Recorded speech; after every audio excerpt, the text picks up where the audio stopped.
The United Kingdom has widened its approval for the United States to use British military bases for operations targeting Iranian missile infrastructure linked to attacks on vessels in the Strait of Hormuz, according to CNN.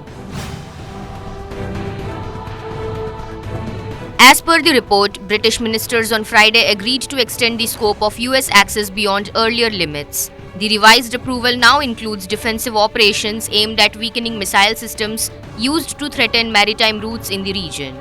Previously, the UK had confined such permissions to actions strictly preventing missile strikes that posed direct risks to British nationals or interests. A Downing Street spokesperson reiterated that the government's broader position remains consistent. The UK, they said, continues to prioritize safeguarding its citizens, allies, and strategic interests while adhering to international law and avoiding escalation into a wider conflict. The move has sparked criticism domestically. Conservative Party leader Kemi Badenoch described the decision as a major policy reversal, calling it the mother of all U-turns on social media. Meanwhile, Iran reacted sharply. Foreign Minister Syed Abbas Araghchi warned that Tehran would interpret the UK's decision as direct involvement in aggression.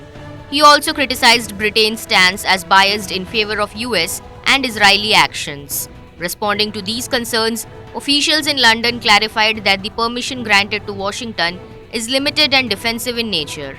Prime Minister Keir Starmer, who had initially declined the US request over legal issues, later approved the move after British military assets in the Middle East were targeted.